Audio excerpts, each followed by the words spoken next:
Let's talk about Beedrill. Beedrill, I hate stage 2s normally, but this is good. This has a high HP pool, decent energy cost, great retreat cost. It'll definitely see some play. It's definitely going to be a card to worry about. But you gotta find the right home for it, the right pairing for it. You don't want to put too many Pokemon with it. Maybe it's Executor, Beedrill. Maybe it's Celebi Beedrill. I don't think it's Leafeon Beedrill, but I could be wrong. Who knows? Meow Scarada. This is peak. This is peak design right here. We got it. We got a Pokemon that wants to beat up EXs. EXs are running rampant. This is perfect. This is great. We love this. The Charizard.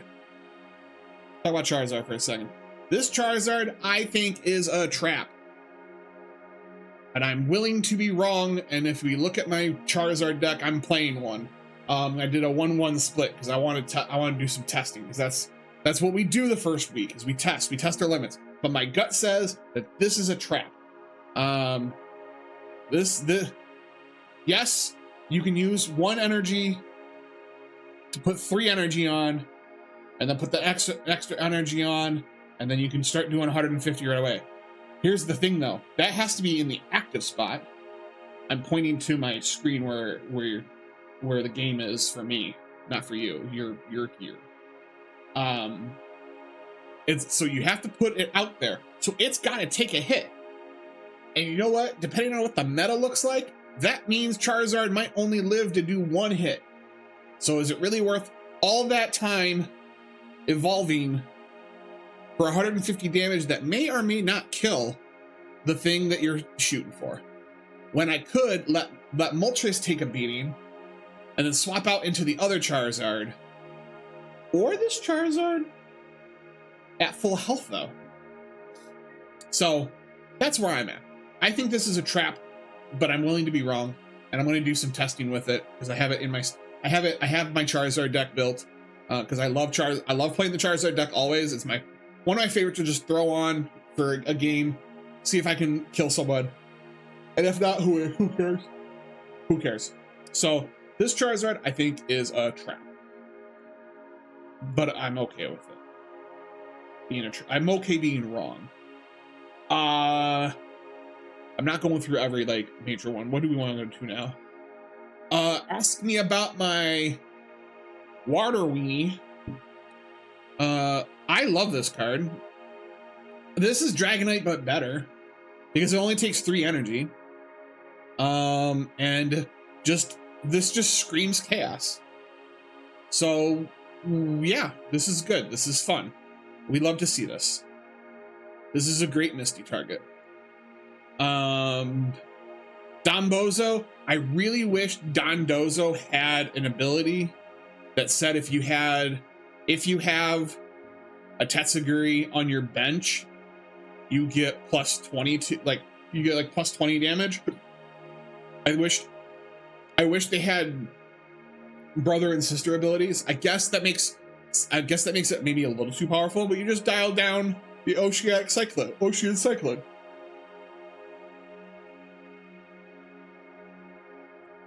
So because the whole thing is Tatsugiri is the commander of the Dondozo. So it makes sense that Dondozo has no retreat cost, but I also kind of feel like there should be some power up there on the other side, a little bit more of a power up. But it's fine. It's fine. This Pikachu, while playing the solo missions, this thing feels dirty, especially if you're playing some energy generation like Magneton and Pachirisu, which we'll get to Pachirisu in a second.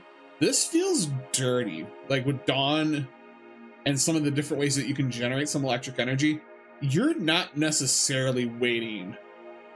You're gonna attack, and then you're not waiting 3 turns to attack again. You're waiting maybe a turn, if the cards are right. And getting it online is pretty easy. Opening Pachirisu, put an energy on the Pikachu, maybe even put another one so you do 2 turns. Pachirisu dies. This thing comes forward and kills. It's possible. I don't know. I don't think it's good. I think the other Pikachu EX is better given the way that Electric plays. But as we get more cards that manipulate and move energy from one place to the other, I think you might start seeing this. I think you might start seeing this card. It's a shame that Surge doesn't work on it, but you know, it's fine. This card's sneakily good. I'm trying to figure out the right home for it. But on face value, this is pretty good. At what this does is this is going to smoke. Not only is it going to smoke the active Pokemon for 80, but like half the meta right now is putting energy, like stockpiling, and then coming in for the kill. So what if I just do a shit ton of damage to you while you're hiding behind your active? So this is sneakily good. I just don't know the right home for it yet. I don't know how to package it together. Again, stage 2s are sometimes hard to put together and figure out the right numbers, but it is what it is. Giratina EX is, this is dirty. This is going to be the defining, this is going to be the defining card this weekend. You want to talk about what to expect this weekend? Expect this card right here, because it does not matter what you're doing. If you're not going to attack, you end your turn and gain a psychic energy. That's not in addition to whatever other energy you're doing and whatever other shenanigans you're doing. So here you go. You're not going to attack. You're going to sit behind a Druddigon, so you're not going to attack. Great. Here's a free psychic energy for Giratina. It's a this is like, you want a monster, here's your monster. The recoil is not too terrible for its use. Now it does take some time to set up, but it is what it is. We'll get to Goldangle in a second. This was the card okay, outside of Clodsire, because Clodsire is my favorite Gen 9.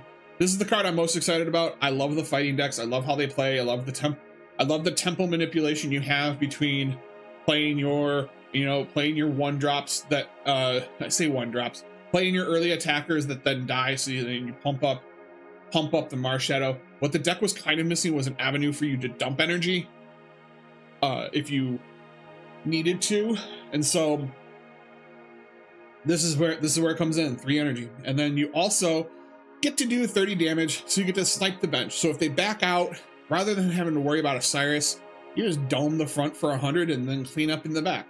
I actually lost one of my games in the solo missions because I forgot it does this 30 damage to the bench. So this is like a Hitmonlee and a Revenge. This is like a Hitmonlee and a Revenge Marshadow all in one.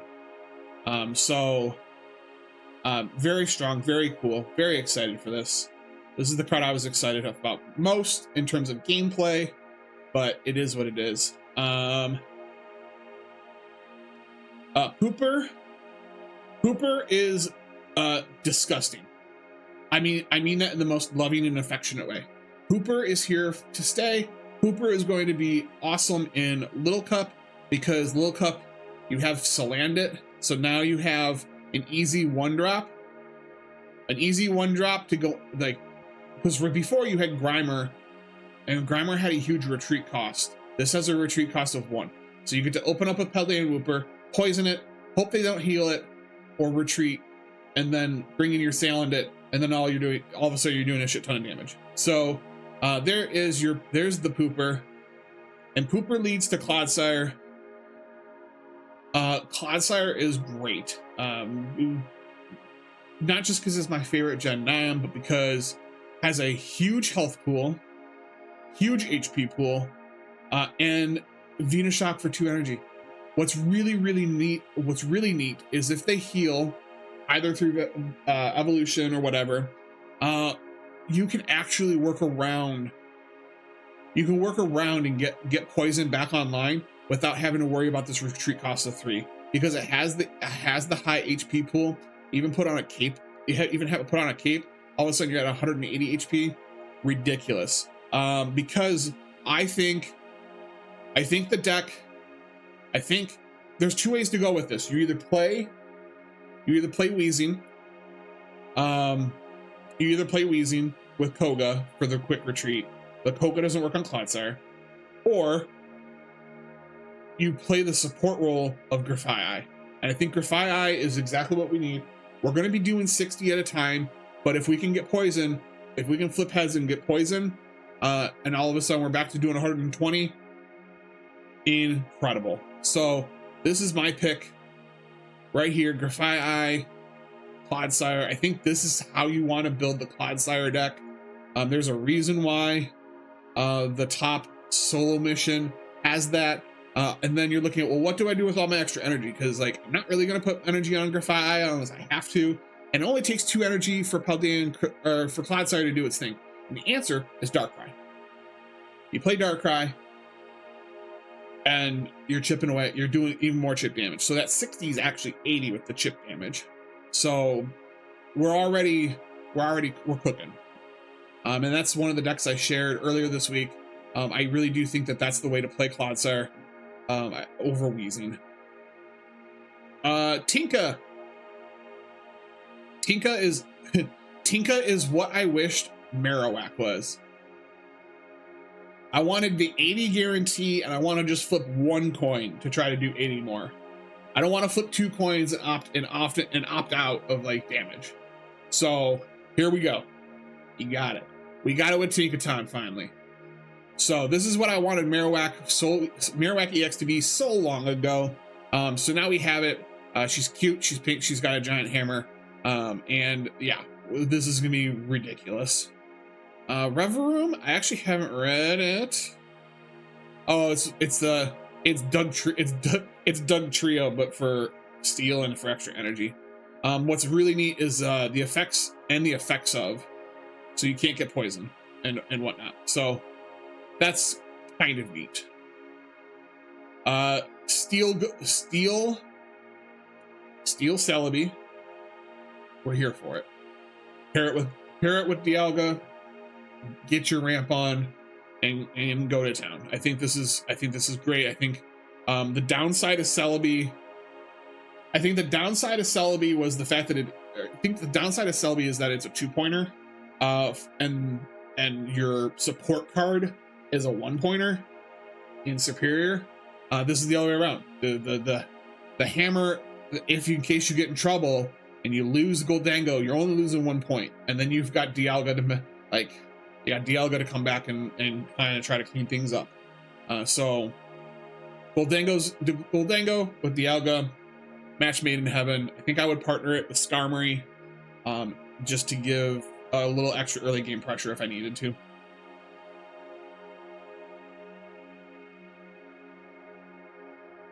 Wigglytuff. This Wigglytuff is, I say incredible. It is going to take the right. It's not an auto include like Shaman was, because Shaman's only 1 card. And people need to remember that just because you see a little creep like heal 20 when you're done dealing the T, for sure. Even though it heals for twice as much as Shaman, it requires 2 cards in the deck to make it come together. So it changes how your deck's built, changes how you do the thing. But in general, be able to slap this thing down onto your board, onto your bench, and start healing for 20, having an actual potion. I mean, we already saw that with. We see what that does. You love Wigglytuff, you build the deck with it. I love it too. I just think that it's going to take a special. I don't think you get to throw it into decks like we've been throwing Shaman. We've been throwing Shaman pretty much into whatever deck we want and getting away with it. I think we have to be a little bit more strategic in what the deck does. That's all I have to say. The barrel is sweet, but the barrel's the only... I'm missing exactly one card after opening all my packs. I'm missing exactly one card to complete the set. And that is the Barrel EX regular. So we'll get to the Barrel in a second when I show off the pretty things I open. Cyclozar, I think Cyclozar is going to be underrated.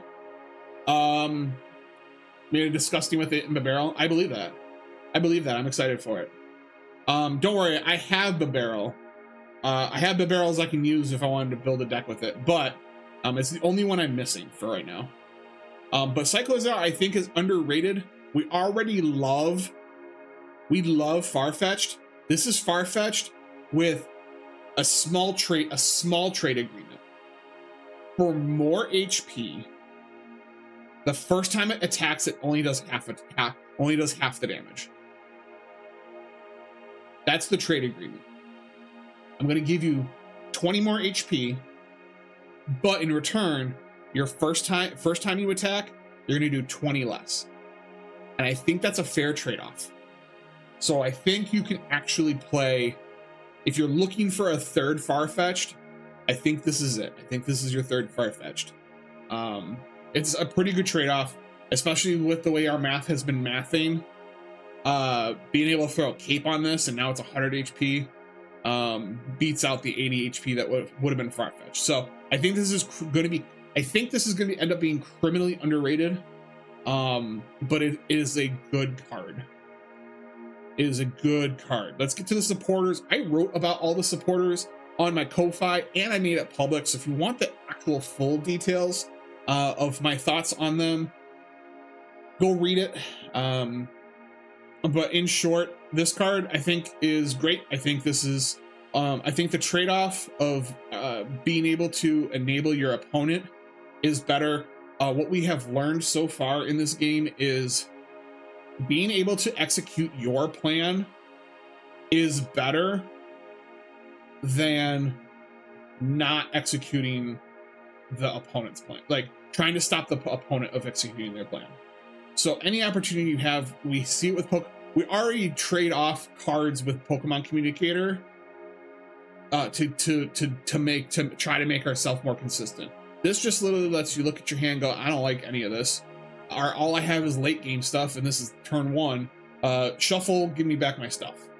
Now you could end up drawing the same things or similar things, but in general, I think having one copy of this is going to be the correct decision more often than not. But I don't think you want two. I think this is a one of. I think this is a one of in your deck, if at all. But I think you're gonna find most people are gonna want it. Nurse Joy.